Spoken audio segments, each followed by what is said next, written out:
Greetings, this is Michael Erlewine. I'm the founder of the All Music Guide, allmusic.com. It's the largest collection of music reviews, ratings, and discographies on the planet. The following interview is part of the Michigan Music Project. Videos on noteworthy musicians, artists, venues, and music experts in the Michigan area, and source material for a documentary that we're putting together on the Michigan music scene.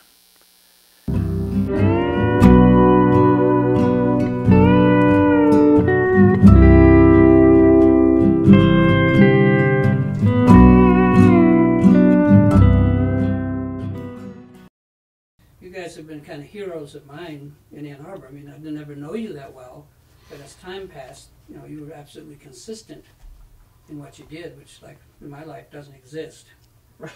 Everything has a bell curve, and you guys never had any bell curve. No. So right. that's really single-mindedness, right? Well, it's really something. So I'd like to help document it.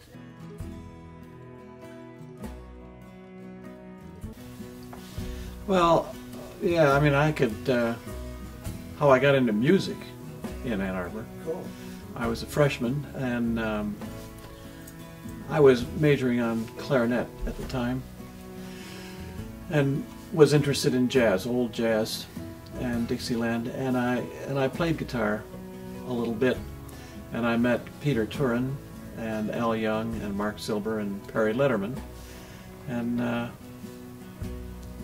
mean, Peter Turin introduced me to the New Law City Ramblers and that kind of music, and that really started it for me. What year was this about? This was 1960 in the fall, 1961 maybe in the spring. When you were going to the University of Michigan. Yeah, when I was a freshman at U of M. Yeah. And I knew a lot of those same people, but a little earlier. I didn't know Peter, who that was. I knew the rest of them. Letterman, I traveled with a lot, so I know him really well. So that got me into the music, and I went to Herb David's Guitar Studios and bought stuff there and started reading Sing Out magazine, and I mean basically that's how I got into the scene. There was a good solid scene in Ann Arbor at that time, and I was just on the periphery looking in and learning. For me, it was a complete learning experience. It was all new. So how did you get from the periphery to the center where you've been all? Well, I kept working on guitar and learning and, teaching myself this, and I took some lessons from Al Young, and then I switched over, and then I went to California for a year, and came back after starving, after trying to make it in music, and learning my lack of ability was going to hold me back. Where in California? I based around San Jose and Los Gatos, and then San Francisco and Berkeley. And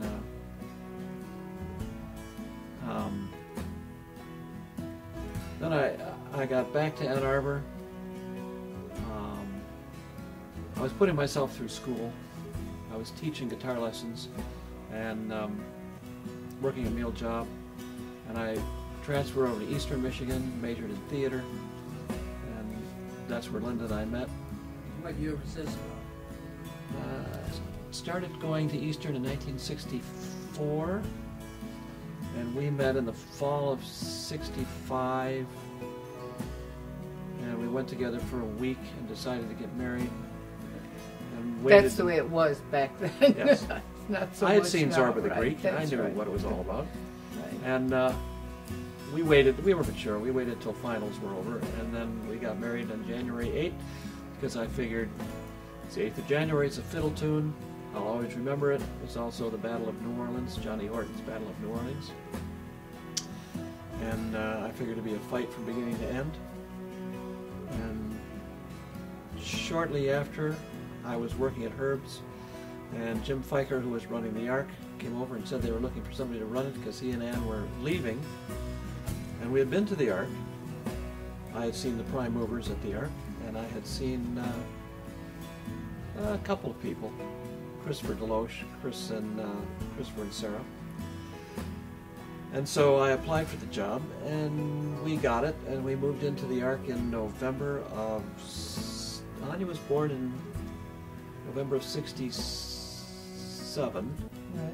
We moved in November of 68, and she celebrated her first birthday at the Ark. That's right. Now, did you say moved in, you went and lived there? We lived Yes. there, yeah. We We started living there in November so that we could get a feel for the place, so that when Jim they and left, Ann hadn't left at that point. Jim was a missionary, so they were going back to South Africa. He was a minister. He was a minister, so he was going back to South Africa, he and Ann. And that's when we stayed with them for a while and got to how to run the Ark, and then they left, and we then ran it. And we had a board of 5 different churches in Ann Arbor that were the people that controlled the Ark as a nonprofit, which is true of a lot of the old coffee houses back then. Were run by churches, were in church basements and things like that. The thing that made the Ark very different was the First Presbyterian Church had a huge 3-story mansion that was right behind the church, and they had converted that to a coffee house. Unlike Canterbury, which was across the way, that was also in a house at that time. The Oh, yeah. Original Canterbury Yeah. house. And Yeah. originally there were 5 churches, Yeah. but Canterbury quit and started their own coffee house right before the Ark started, a couple months before. And so there were at that point 4 churches, and it was not a church coffee house in the sense that they were trying to convert people or do anything like that. They call it a pre-evangelical organization, which meant it was founded just for students to come to and do whatever they were going to do. And any churches that were sponsoring it, they could observe. They could learn from the people coming there rather than people coming there learning from them. And I thought, that's a fantastic idea. I thought that was a great idea. I'd never heard of that before, church listening. Usually it's the other way around. I know. And I thought this is the only completely altruistic organization I've ever seen. So, and we officially started running it in January of '69. And Christopher and Sarah were the first act. Jim and Ann Feiger had booked them. Opening night, it was packed. I think there were like 250 people there. And you'd have to see how the house was set up, but it had a main room and then a room off to the side with a big archway they could look into the main room, and a room off on this side with a big archway you could look in there, and then here's the foyer where people entered. And this woman was sitting right in the middle of the entrance to the front room. She was just blocking it, and I asked her to move, slide over, so that people could get by her. And she reported us to the fire marshal, who then inspected the place and levied a huge thing on the church. They had to spend $10,000 to make all the necessary improvements, which, they were actually good improvements. They took out a window in this room, in the main room, and made a door there so people could leave for a fire exit. And we had put up fire exit signs and all sorts of stuff. It cost them a lot of money. And they had to put up a fire escape, what do you call it? Stairs, and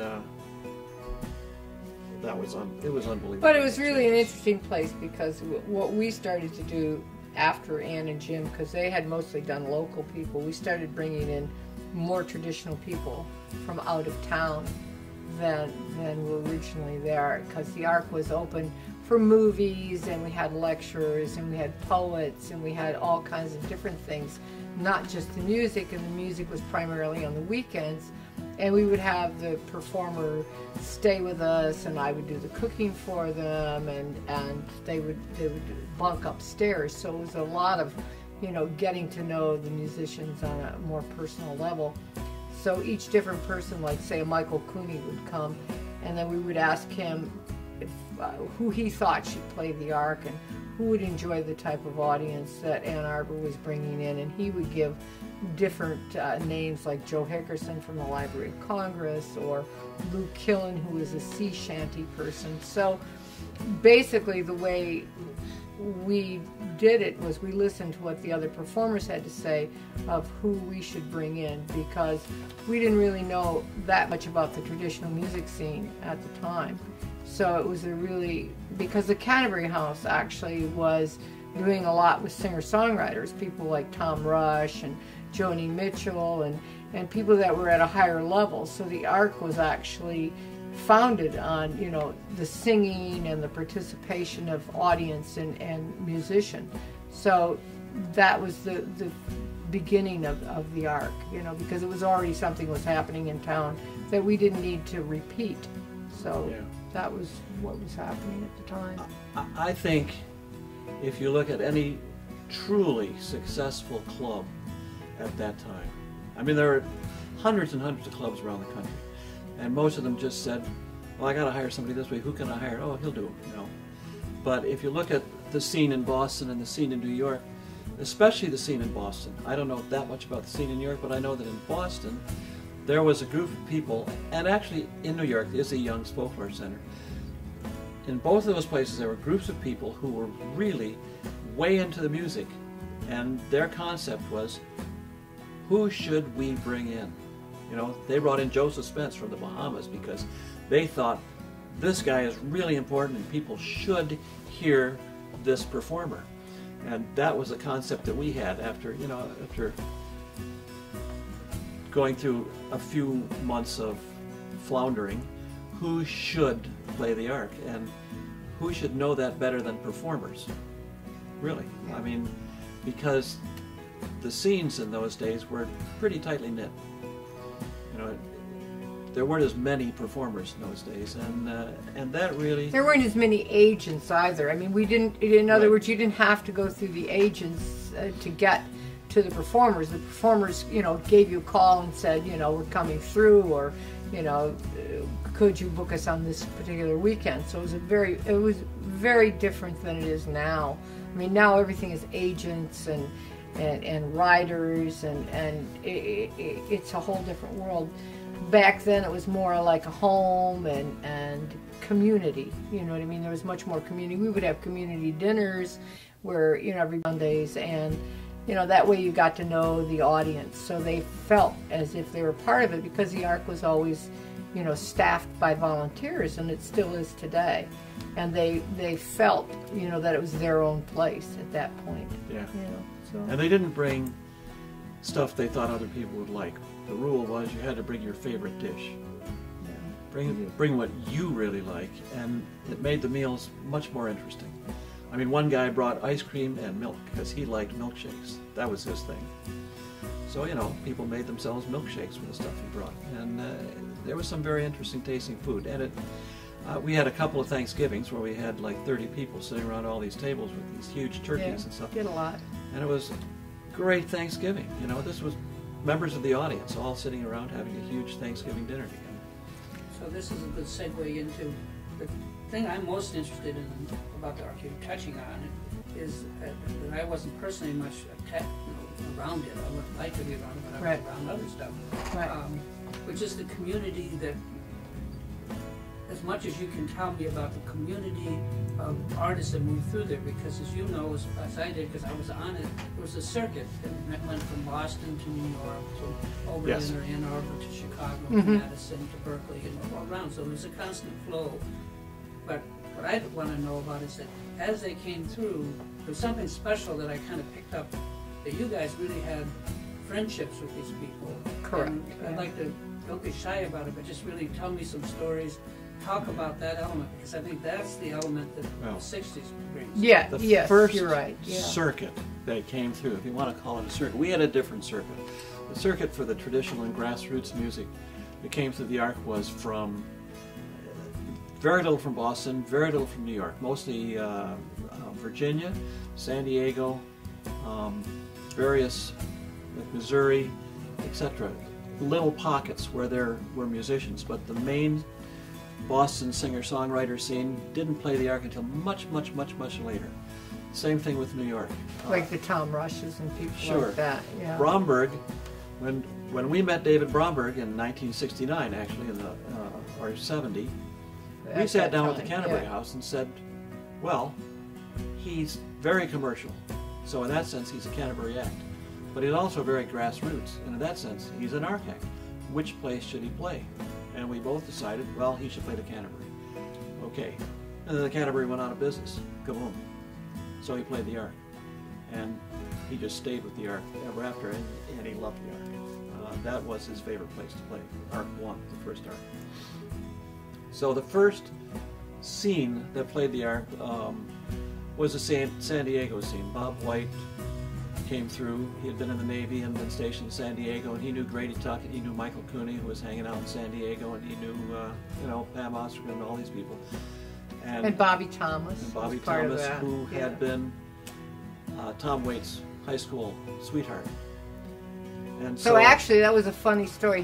She brought Tom Waits through one time, and he was out and everybody's out playing cards in the kitchen because the kitchen was separate from where the piano was in the front room, and nobody knew who he was. Nobody at this time. He was just this guy, and Bobby says, Linda, you should go listen to Tom sing and play the piano. And I'm like, do I look like I'm not playing cards here or what? I mean, I'd be glad to listen to him later on, But then it's like so many of those instances in your life where the guy is like playing piano out there in the hall in the Ark, and the next thing you know, he's playing, a hall. I mean, sometimes in people's careers things happen very quickly, and that happened to Tom Waits. It was like, I didn't go out and listen to him, so Tom never actually played the Ark, but he actually had fond memories of having been there and stayed with Barry O'Neill, who was a traditional singer and a student at the university. So he had the feeling for the Ark. So when he came back and played places like the Michigan Theater or the Power Center, he always remembered in the back of his mind that he had met us all those years ago and sort of assimilated a feeling for the Ark and what it had done for a lot of other musicians, his friends who are terrific singers who never went to that level, like a Ray Burrell, who was on a circuit, the same kind of thing from San Diego. And as a matter of fact, when we were down in San Diego, we had gone down there to visit. He was at the front Heritage. At the Heritage, where he Coffee first house. started playing music, and everybody and the Heritage was going out of business, and everybody walked by the guy taking money at the door. He was the doorman. He was the doorman. Everybody walked by him, and his head was down like this. He's reading comic books. Yeah, and we're Everybody like just walking free. by him. He's not even looking up. We're like, hey, nobody's taking our money. And they go. Which is "That's why they Tom." probably went out of Right, business. It was funny. But so Ray Burrell was another from San Diego. Yeah. And so that was the first contingent. And as Bob White then moved to Buffalo, New York, he met a bunch of people as he went across the country. He got Michael Cooney to come over from the Canterbury House and play the Ark, and Michael was hired to play the Canterbury House because David Perlman, who later was on the Ark board, was the assistant manager under Ed Reynolds. And Michael came over to the Ark, saw Bob play there, and he went back to Canterbury. He said, "Can I play both places?" And he said, "No, one or the other." He said, "Okay, I'm playing the Ark." And he moved over to the Ark, because that's where his kind of music was. So then Bob White started getting people coming from the East Coast. Sarah Gray, Billy Vanover, all these people, and Cooney got them to come in. And it just built piece by piece. But it stayed away from pretty much the Boston scene and the New York urban scene. We didn't do either of those because we couldn't. There was just no time to do them. And But at the same time, the interesting part of what the Ark had also done, because it always had amateur nights, it built its own core of young musicians that were coming up and learning all kinds of different, say fiddle tunes or bluegrass music or sea shanties, all of these different kinds of things, and singer-songwriters. But it really was an outlet for them to also perform.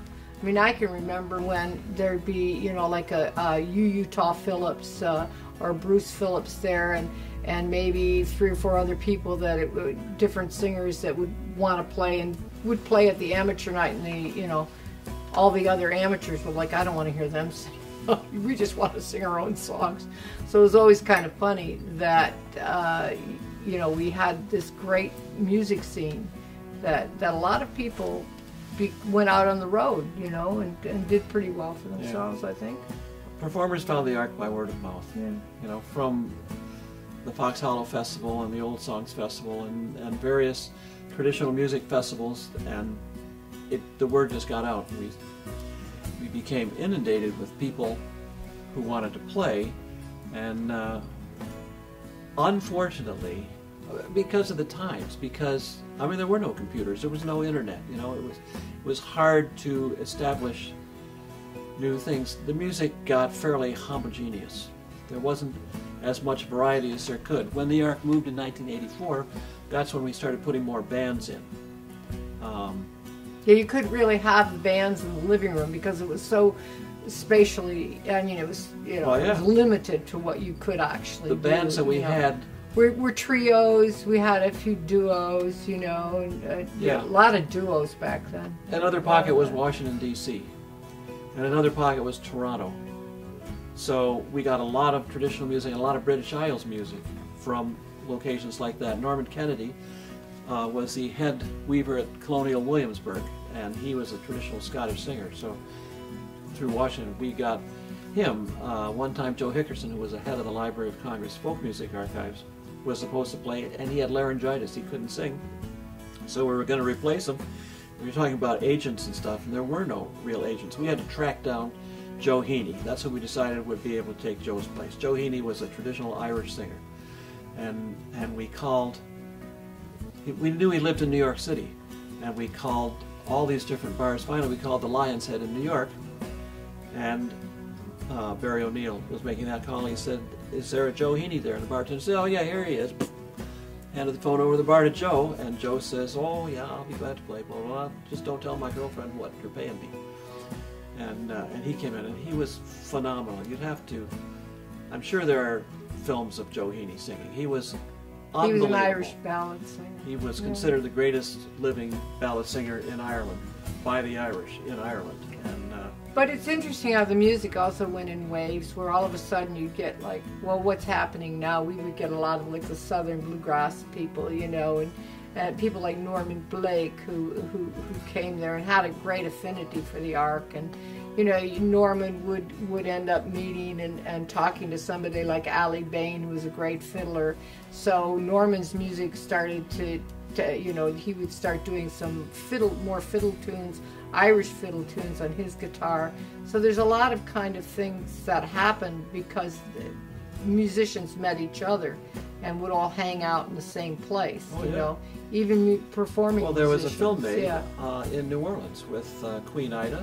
Right. It had Zydeco and Cajun, and the Boys of the Loch were involved in it, and Norman Blake was involved in it. All these different kinds of music, they're all playing music together, making music together. It's a phenomenal little film. And so, I mean, that's what happened with the Ark. As people played it, they would tell other musicians, "You got to play the Ark," and that's how we'd be contacted. So we moved in 1984 and started hiring more bands. We got into bluegrass. Because we moved our location from the old house to down on South Main. So we had a bigger stage and a bigger place.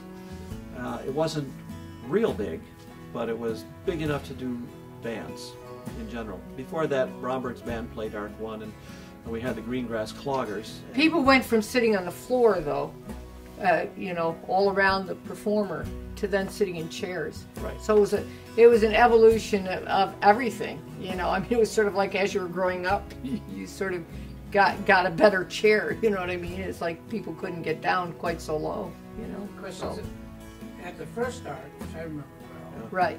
People actually came and stayed with you. Correct. Did that happen in the second Ark? Well, the second Ark was, it was really strange when we moved to the second Ark. We moved when Anya was, I think she was a senior in high school. So we moved over and we found a a place right on Adams Street, which was right behind the Ark. So actually we could, and we rented there. And then the Ark's office was in our basement. So it was like the Ark really never left the Siglins that much, you know, because all the people that came to work at that time were in our basement working. And then at night we would just walk across the way. And I was working for the University of Michigan Office of Major Events at the time. And I had started when we were at the first Ark, and then I was also there during the second Ark. But I would go to work from 8 to 5, and when I didn't have a show, and then at 6:30 I would go over and work the door for the Ark. So people stay with you at this other place? At the other place, yeah, some people would still stay with us. Some of the people. There were 2 rooms in the basement, yeah. right? So we made one room the office because my staff consisted of me and one other person. So we could both fit in that room working, I think there were 3 people, weren't there? Not in the beginning. In the beginning, there were more later, It was Udit and I, or Brian and I, or Karen. It was Koenig crazy. And the other room, we put a bed in there and stuff for Right. people to sleep. No, and then upstairs there was our room and then there was a Anya's room room, upstairs. and then one other room, so we Right. could have other guests But also, up there. it was on Adams Street in Ann Arbor, and these houses were built in about 1915. They all Very looked exactly tiny. the same. They were all built by Montgomery Wards, I think. I want to say it was like tract houses. And we had a huge dog too, to make Yeah, matters we had even more crazy. It was a miniature Irish wolfhound. It weighed Right, about it's like it was 130 pounds. Crazy And it times, looked just like an yeah. Irish wolfhound. And also, a couple of the volunteers lived on Adams Street. So performers stayed with us. They stayed with Sue Martinez. They stayed, That's right, yeah. with some other people. And I remember the Persuasions were staying there one time, and I said, here's our address, blah, blah, blah. Well, they came to our house. We weren't there. So they knocked on the house a couple doors down and found it was Sue And they Martinez went and watched Right. watched a ball game or So something. they were sitting there at watching that TV, time. Yeah, it was. and I found them Yeah. just in time for their sound check. Yeah. But at Arc 1, people would stay with us for a week. Leon Redbone, the first time he played there, he stayed with us for 3 months because he had no job stayed coming up, forever. and we didn't even know him. Yeah. And we didn't say, "Hey, stay as long as you want." We just didn't care. There was a lot of room at the first Ark, though, and Ramblin' Jack had his own room in the back, and he'd say, "This is my room." It was a green room, and it was long and narrow, and had an oval room, and he had this thing, and he had one drawer there that was his drawer. This is my drawer, Linda, so that when I'm not here, make sure. He used to call me Mama, right? He was like nuts, but anyway. But Jack was, and then Jack would. He then came over to the second Ark, and he would always stay with us. There are certain people that always, stayed with you over the years. The people that you got to know, really well. What were some of them? Yeah, Ramblin' Jack was one of them. Let's see, who else? Well, the Wattersons stayed with us. Yeah. And Uncle Bonsai stayed with us. Right. I remember one time at Arc 1, there must have been about 17 people staying with us at one Yeah, time. it was always It was crazy the biggest there. week of the year. We had Jack Elliott staying with us, and Malvina Liam O'Flynn, Reynolds. Malvina Reynolds, Right. Liam O'Flynn, the Irish piper, and Patrick Skye, Bruce Phillips, Right. Biff Rose, and Bessie Jones and the Georgia Sea Island Singers, and I don't know who else. Oh, well, that would mean Guy Carawan was also there. No, it was crazy. It was crazy. It was- always. And everybody, of course, was a performer, so, I mean, the egos. My mother never So- came to that house ever. We never lived did. in the first Ark for, I think, 16 years. She never 16 walked years. in there till we moved to the place on Adams, Yeah. because she just thought it was too chaotic. The first Ark was very chaotic with the amount of energy that you had to put into it, to cook for that amount of people. You know what it was like, because you're doing the same sort of thing. And not only that, but you also had all the volunteers, you had all the problems of people growing up. And I had the same, I was a mother, so I was also raising Anya, so with Dave as the dad. So it was also, plus all the kids were helping raise Anya. So it was kind of a universal thing. And then we honed it down when we went to Arc 2. And then when we moved to Arc 3, we actually, there had been a big concert to raise money for David and I at one point to try and buy a house. And so we earned all this money, and then the Ark had needed, well, the performers did, and they gave us the money. And then we had to loan it back to the Ark at a certain point because they didn't have any money. So then way later on, we bought the house. Years later, they gave us back the money that we had reinvested in the Ark. It was always crazy. We bought a house in 1994, so the Ark gave us back the money. Right, which was when Anya had gotten married. We decided, well, if our daughter can buy a house, we certainly should be able to buy a house. So it's sort of like this aha moment where you say, oh my God, my daughter's owning a house and I don't own anything, you know, because when we moved to the Adams house, we rented there for what, 6 years or something? We moved there in 1984 and we left there in 1994, so it was like 10 years. Right, years. And then the Ark also then came and was in our basement in the over on Sunnyside. So Anya was a freshman in high school when we moved in 1984. Yeah. So and, then she was in college when we were in the other. 94 we moved, and it was crazy. And we started having more staff, and the new place we could do all the music that we wanted to do, except maybe absolute straight ahead rock. You know, we could have. Right. Where we are now in the third place. Yeah. Now we can do anything. We actually had what's the Irish band that blew out the speakers? Oh, I think that might have been the Pogues. No, it wasn't the Pogues. Something like famous band. They just, I mean, the speaker was just by the time they finished. But the thing is that all of these kinds of things, and now at the new Ark, you know, the one over on Main Street, that they're currently going to buy, you know, the second floor. Well, they bought it, right? They just have to pay for it now. Like everything else, you could always buy something. You just it's like you mine this credit card, your big giant credit card. They use their big giant credit card. Oh, they have to pay it back. Anyway, they can do all kinds of music, but everybody is 100% agents now. So, you know, Anya has a tremendous job because agents are very hard to deal with, but because of the old track record that the Ark has, a lot of the agents know the Ark as being an honest place where people can get an honest pay, because Mr. Dave over here, always paid people way over what any other club in the country was paying, because he had wanted to be a musician, and I always wanted to say, you know, we're paying these people too much money. But anyway, he was the altruistic person here.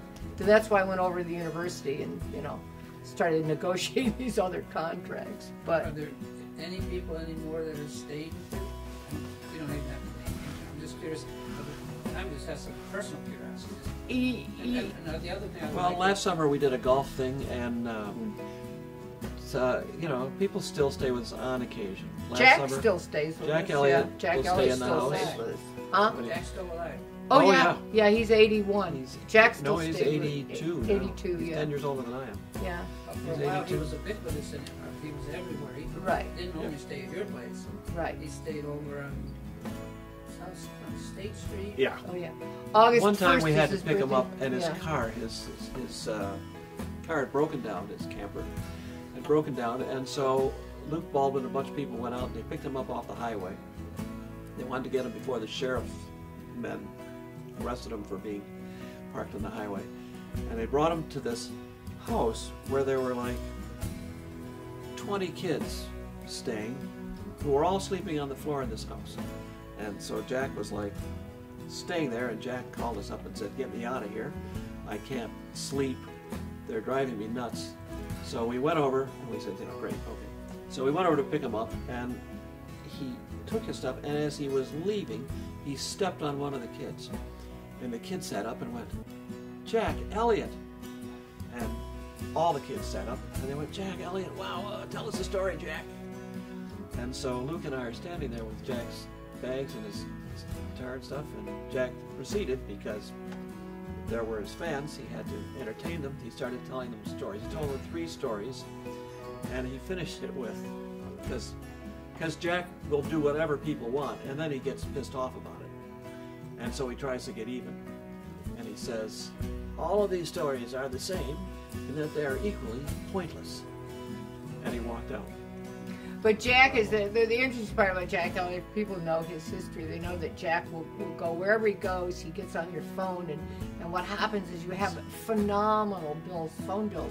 And I said, Jack, I will kill you if you ever use my phone to make your ridiculous call. He'll call everywhere in the country. He'll call Barb, which was one of his girlfriends at the time, and never call collect. You know, he would always just charge it. So, and he never made one phone call on ours that was a long distance call. But I remember reading somewhere that when he was out on the Rolling Thunder review with Dylan, that all of his pay went to pay for his phone calls that he had made when he was on the road with the tour. So he hardly made any money. But he is a truly interesting man, because people go, you know, he doesn't remember things, but Jack has a very keen mind. He remembers what you're wearing, who you are, every detail. I mean, he remembers about Woody and all of these kinds of things where people think that he's completely scattered, but he really has a phenomenal memory. It's real interesting. He once called Estelle Klein up, who ran the Mariposa Folk Festival. She was in charge of it, and he was supposed to be there, and he wasn't there.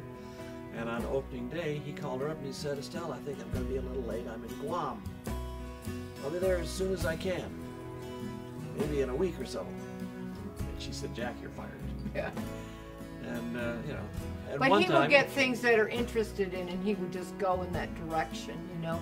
So I think part of the real that kept you going when there wasn't any money or anything, or you're cold, was all these people, you know, really that really loved the place. It really kept you going and wanting to raise more money for the place. Yeah. You actually, these became your friends, Mm-hmm. not just performers in the movie. They lived Yes. with you. Yeah, yes, it's true. They did. Yeah. How And, did that kind of to me, that's the most interesting part of all this. It's just, we tried so hard as 60s people to build communities, and we mostly failed. But here's a little part of stream in your thing that's not a failure, but it was actually very, very beautiful. Mm-hmm. And well, one of the things that I learned that I didn't know when I went there, we were just talking about this. Everybody, not everybody, most people, they're a groupie for someone. You know, there is somebody that just stuns them, and they go, oh, you know. So when Mike Seeger played the Ark, for instance, I'm just like, I'm completely frozen. I mean, this guy, this was Mike Seeger, for God's sake. I didn't even know what to say. I was just stumbling, and Linda didn't even know who the hell he was. So what does she care? You know, he's just a guy playing the Ark, and he's a good musician. Hey, seems like a nice guy. And after the show, Mike says, well, I'm hungry. We're sitting in the green room, and Linda goes, well, there's food in the refrigerator. Go help yourself. And he goes, oh, well, he had never heard anybody say that to him before. He expected us to run out and make him a sandwich and give it to him.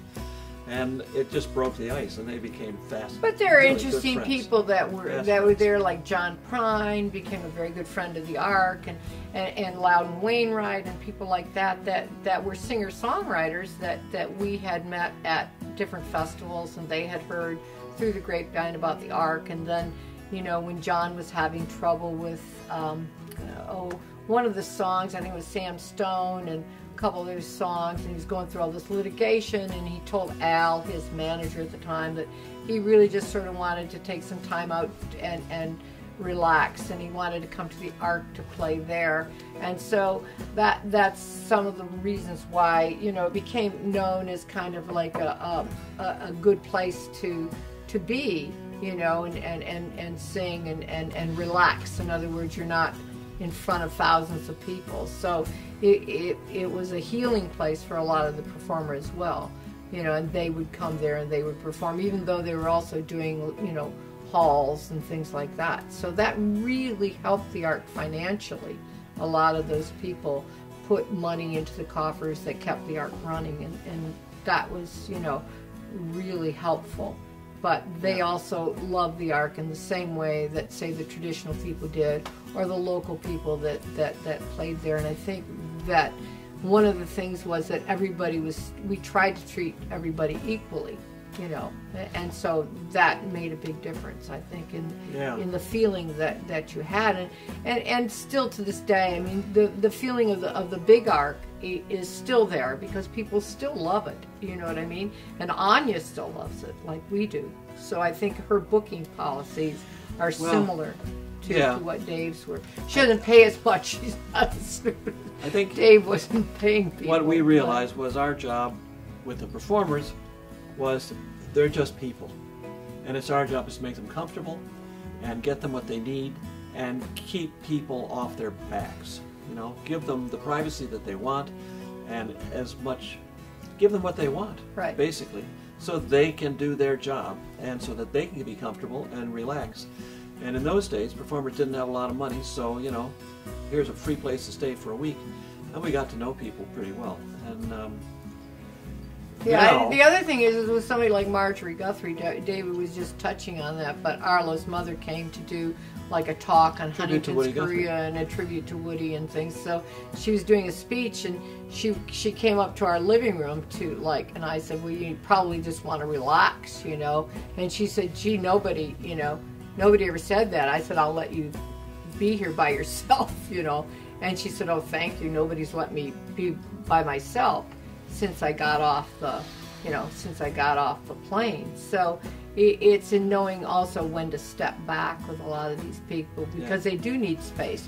You need space if you're a performer before you go on stage. You don't need somebody in your ear, in your face, you know. And so it's just common sense, a lot of that kind of thing, and the Ark always has that, and they still do that now to this day. They do a good job with that, I think. People have been married. We've had weddings and divorces and funerals at the Ark. Yeah. And they got divorced, and she got married to this other guy who came to the Ark, at the Ark, and her ex-husband took these fantastic pictures at the Ark for years and years and years. He sent me digital copies of them. There's like 300-400 pictures, really phenomenal pictures at the Ark for like a 4-year period of time. And then when he left town, the guy who had then married his ex-wife, Bob Jackson, he took pictures at the Ark for a while. And not only that, but he got Wade Maynard, he got Maynard's Mountaineers back together, Wade Maynard and Steve Ledford.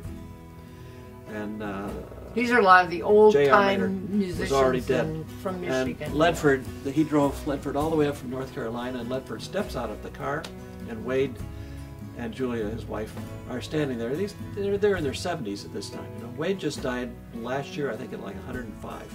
He was pretty old, yeah.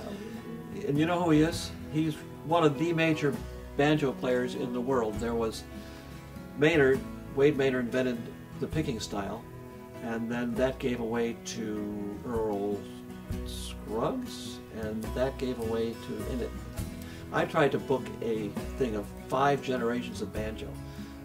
Direct mentors and descendants. That would have been something. That's another person who really helped the Ark a lot, was Bela Fleck. You know, and he would always come with, say, you know, different forms of different kinds of people that he wanted to play with, and he would always choose who he wanted. So there've been a lot of really good people that have helped us a lot. But Steve stepped out of the car, and he looks around, and he was in Alzheimer's. He lost it. He said, I can't be here. Take me home. And he got back in the car, and he made Bob Jackson drive all the way back to North Carolina right then. And Wade said, oh, Julia and I will play, you know, unfortunately. And so they played, and we got to know them fairly well, and they came back and played again.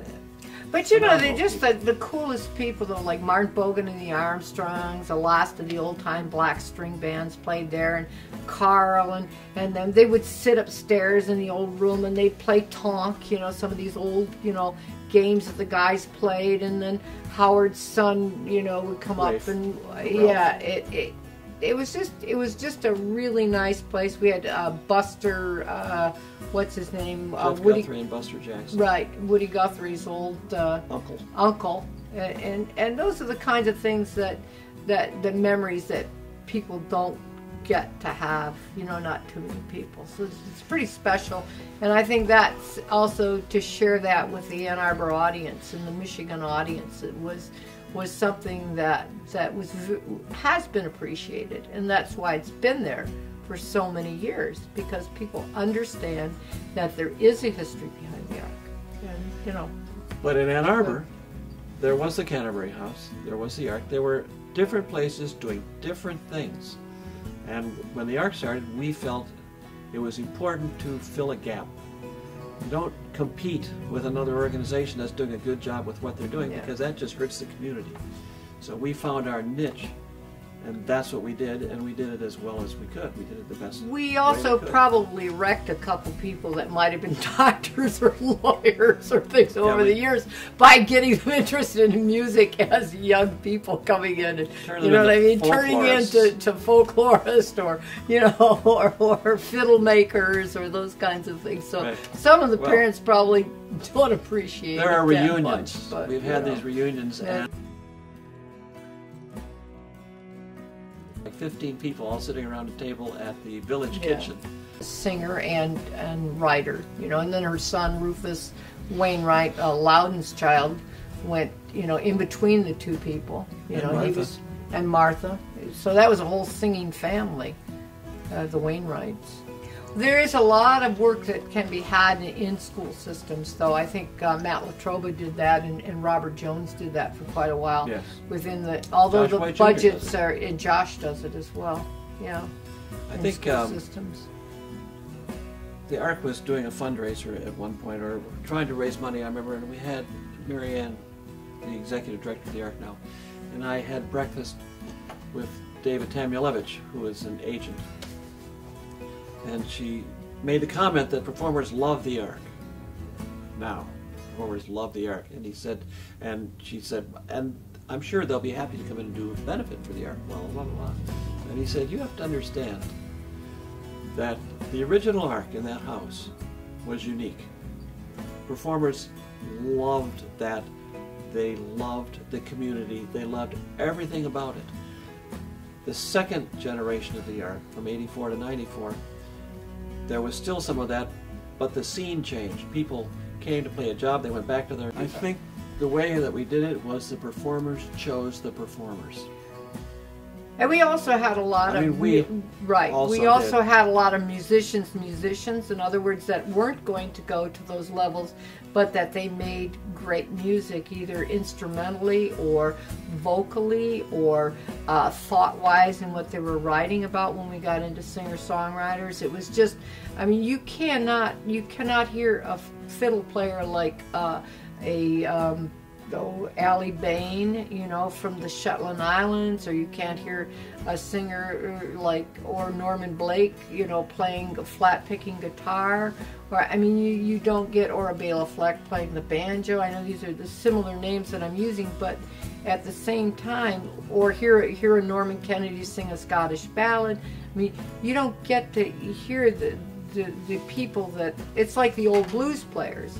You know, if we were doing the old blues guys, you don't get to hear a Mance Lipskin, or you don't get to hear those guys, or even a Bonnie. Bonnie Raitt is a white version, say, of a Sippy Wallace, or so. You know what I mean? And so you get to hear the actual person. You get to hear like a Reverend Gary Davis do a service. You know what I mean? And so you understand where the new music's coming from. Yeah. I mean, you could trace your music along the way, and that's really phenomenal. And we've always wanted really good musicians to play there. Here's an example of the community that was established. We hired John Jackson, the blues player. John's name was given to us by Norman Kennedy, the Scottish, unaccompanied Scottish singer who was the head weaver at Colonial Williamsburg, and Bob White, at the table at the village kitchen in Ann Arbor. And Martha Burns said, "You changed our lives." And I'm looking at these people and going, I don't know if that's good or bad. Bad, right? You know, it's like, wow, what you people might have been if we hadn't changed your lives. But they're happy, and that's cool, and they make great music. Yeah. And That's Well, important. your daughter makes really good music, May and Seth and people like that. You know, I mean, they're on a trajectory that's very different from what a lot of people will think as success. You know, but if they're happy, you know, then that is success. You know, you don't have to be playing the big auditoriums. You don't have to have any of those things to be successful. I mean, you look at somebody like Utah Phillips, the golden voice, the great Southwest, wrote some phenomenal songs. And you know, Daddy, What's a Train, that Johnny Cash recorded. And I mean, but he never felt the need to, you know, be on singing to thousands of people. He was happy singing, you know, to 100 people, to 200 people.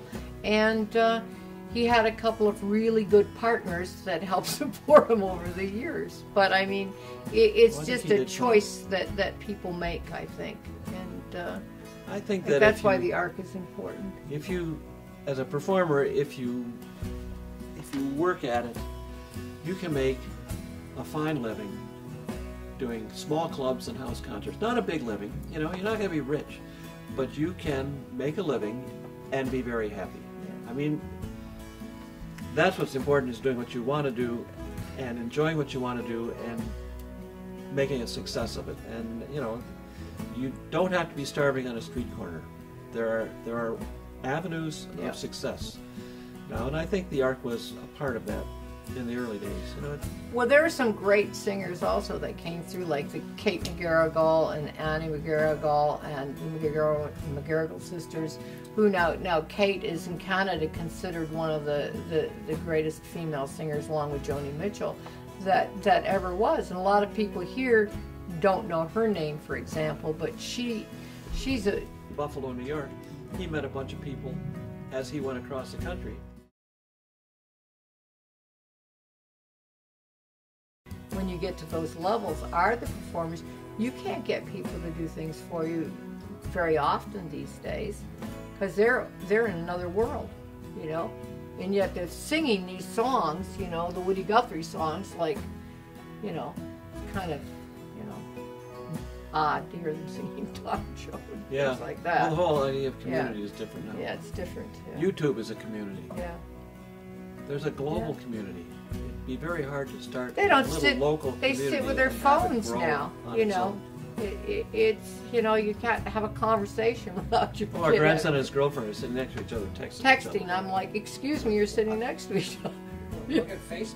Facebook's Yeah. a real community. Yeah. Michael Cooney used to have a nightmare, he said, where he'd come in to play a show, and he'd step up and he'd hit his guitar and he'd start to play the first note, and everybody in the audience would go and hit record on little tape recorders and get up and walk out during his first song. And when he finished his set, he'd play the last note and people would come filing in and hit stop on their tape recorders. He used to hate people taping. And there aren't that many political people anymore. There used to be, years ago, a lot of political singers, you know, and nowadays there aren't as many There are are of those political kinds singers, of. but they were better years ago. Well, that may be, but they're not the same. You know, that's actually in the rap world. There are more political rappers than there are, you know, folk musicians even, I think. Rap music kind is of folk music. Yeah. There wasn't as much of a community, she said. And he says, you have to understand now that people like the Ark. They like the Ark because it pays good money, it's got a good audience, it's got a good ambiance, you know, there's good feeling back and forth, but it's not the same as the first Ark. This scene is not a beginning scene. We're not all learning together anymore. People have grown up. It's a mature scene, and it's not the same feeling. There never will be another Ark 1. You know, I Well, mean, there may be. can't. No, It's already could. too old. Well, not here. Deadly now. You We could didn't start do it, another right. Ark 1. You'd have to do it slightly differently, but you have to avoid the bigness of everything now. You have to avoid the commercialization It's of everything. really You know, different out it there has to now. start within a community. Almost impossible, because it's like it used to be 5 and 10 cent stores. Now everything's Yeah. premium. Everything costs the most you could get. That's correct. It's like they're talking about even a lot of the rock festivals now, or the big festivals. They have like VIP sections. You know, it's the year of, oh, there's a swimming pool over here at Coachella. You know, I mean, it's like for people who have, you know, $3,500 for a weekend ticket. You know, so, or a golden circle now. You know, I mean, I can remember working and trying to figure out how much money for a couple of the shows, like, oh, for Elton John one time. No, we have to redo the tickets because we have to get he wants to take $250,000 out of the building. So, I mean, these are the kinds of numbers that are, those are small numbers now, but because that was years ago when I was working. But, or when a Bruce Springsteen wants to play your club, and or not your club, but he wants to play your hall, and he can choose any hall in the country, and he's saying he wants 95%, you know. Well, that leaves the promoters, everybody else, 5%. I mean, it's a different world, you know. These are realities that people don't understand. You know, we've got this great picture of John Jackson with the sitar player. It's No, really Merle, oh, that was Merle Travis. Merle That's who Travis. that was. That's So right, Merle played. John Jackson That's plays right, it the was arc. Merle. Yeah, He can't read. yeah. He was illiterate. So there's our daughter teaching him how to read. She's like 10, 9. No, she was younger than that, I think. She was sounding out words, and he had a And they were whiskey working at it bottle together. there. That's what it was. Yeah, and she was going, whiskey, honey. He goes, wow. He says, that's so great. I mean, just the way So- she's sounding out those words. But She's helping him learn to read Right, while yeah, it he's was- staying at the yeah, ark. And I that was thought, really- no, that is really cool. yeah, that was great. That was really Yeah. cool. He became a friend, I think, of my brother Dan's. Oh, did he? He was Yeah, a great guy. Yeah. Very Yeah, nice nice man. And then we had like this old time Swede up one time to Glenn Orland? who sang old-fashioned cowboy songs, and he was somebody that John Prine had run into, you know, years ago on some circuit or heard at some festival, and said, oh, if you ever get a chance to get Glenn Orland up to the ark, bring Glenn Orland in. So I mean, there were like people that other people really thought were very cool, or somebody from like a poetry. The cowboy poets, you know, we got into doing a whole thing on storytelling weekends. So we would do storytelling, and so it's all of these just different things. It's sort of like it's kind of like a cultural Zingerman's. You know, Zingerman's has got all these different things, but it's very community oriented. They have people that have good ideas about what to start, and so there were people from the audiences that would say, you know, we just heard this really great person at this festival. You know, we think you should listen to them, and so we would listen to them and then book them. You know, Right. Kind of follow So- the breadcrumbs. yeah, you have to. Yeah, and if or you somebody's become doing a stale, weekend, you know, most performers did weekends there. Right. You know, they might play a Thursday night on the way through, but if they were hired for Friday, they were hired for Saturday as well. So they'd be there Friday and Saturday night. They'd do a workshop on Saturday afternoon. And the workshop would be their own choosing. Bromberg did one on guitar styles. Paul Jeremiah did one on Creole cooking, you know. And Luke Hillen did one on ships, sailing ships, frigates and schooners, etc., etc. Had drawings of all the ships and the masts and everything. but see, 3-hour also workshop. part of that reasoning is why the Ark is still there is because people like Pete Seeger came in to do benefit for the Ark, you know. And Pete did it because Hetty West, who wrote 500 Miles and is a great banjo player, called Pete up and said, you know, I know you don't play here, but I want to tell you about this great place. They really need your help. So Pete came in and did a benefit for us. So I mean, I think that it's you know, it's all of those friends that have kept the place going all these years, you know. So it's kind of phenomenal when you look. Oh, Cadillac. I'm Okay. glad to put you up, and Yeah. I think you should see it, just because you recognize some stuff that isn't available. Right. Yeah. You can see it living. Well, I think in this thing that you're doing, music in Michigan, I think one person you need to interview would be somebody from Wheatland. No, we're gonna, yeah. Years ago, back in Arc 1, and I don't remember the year, but it was before Wheatland. Craig Turnbull. Pardon? Any person you have in mind? Craig Turnbull. I don't know if he's still there. But Craig was one of the founders of it. And Craig came to the Arc with, what's his name? The fake wine salesman. Tom? No. No, I don't. Whose parents Fake kept one. sending him money so he could exist. You know what I mean. Anyway. He brought we him know a over lot to of the Arc. people He said like that. he had. We always let him in, and he'd always pretend to be selling us wine. He'd have this thing, he'd put it out. And I'd Oh, go, because he didn't have any money. There were a lot of those kinds of So people he'd that, show us yeah, some he'd show wine us some bottles and stuff. stuff, and I'd Oh, go, Bob. Bob Bob, Redmond. Bob Redmond. He and was I'd go, crazy. You know, it's great. He's but we don't, crazy, you yeah, know, but he's a sell nice liquor. crazy, Go, you know? okay, and he'd put it Yeah. away, and then he'd go and watch the show. Yeah. And that was, you know. He called me one Well, time from someplace in a mental institution. He said, Linda, he said, I'm here, and he said, and I got these things going on in my brain, and it's just so terrible. And I said, rock and roll. it was rock and roll. It's too loud. I can't go to sleep. And I said, Bob, change the channel. He goes, oh, Change the right. station to a nice Change the jazz channel. station. He goes, oh, that's a good idea. And he goes, great. You know, but he was, you know, but his parent, he was from an interesting family, and they would send him X amount of money, and then he'd run out of money. But he loved music. You know, there's certain people like that that just adore music. He brought Craig Turnbull, Yeah. and he said, you got to listen to this guy. He's got a great idea. And they were just blasted. I mean, they were so stoned they could barely stand up. And Craig is leaning against the wall, and he's mumbling about wanting to start this festival. And he knows a great place for it, Mount Pleasant, and would I help him start it, we could do it. And I'm thinking, I don't think this guy could take off his shoes, much less start a festival. And he did. No. It was one of the best And he went and he ones in started the state. It Wheatstone, was and look great. at it. It's Wheatland, phenomenal.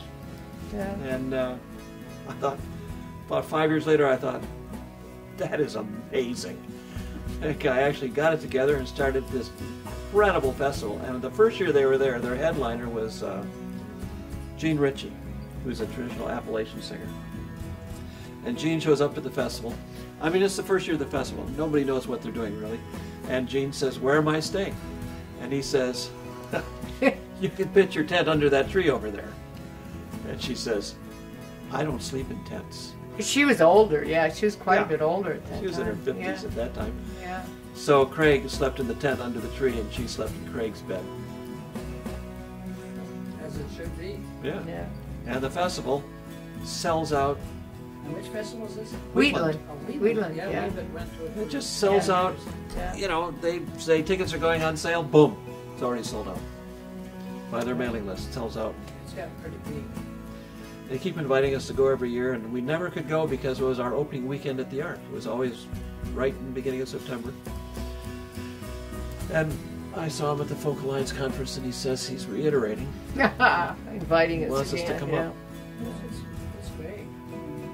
Main South Play, there's some. We went 30 years with all our kids. I would have loved to have gone when I was younger, Yeah, it was fun. you know. Saw Dan and Mike Oh, Seeger yeah? just before he The died. Dan and yeah. The Dana was a great group. They It were was a great terrific. group. It was a great group, and Tannehill Weavers and other. Mm-hmm. Tannehill Weavers was a Yeah, great we group. still, they still play. Tannehill Weavers were at our house one time, at Arc 2, and it was our anniversary. And I always forgot our anniversary. You know, January 8th, I'm never going to forget it, blah, blah. I remembered it twice. I remembered our 25th, and I remembered it a couple of years ago, or last year. I'm sure I remembered it last year. And so it's our anniversary, and we're sitting in our house on Adams Street, and the band is, we're all sitting around the table, we're eating dinner, and every once in a while somebody starts to laugh. And I'm going, what's so funny, you know?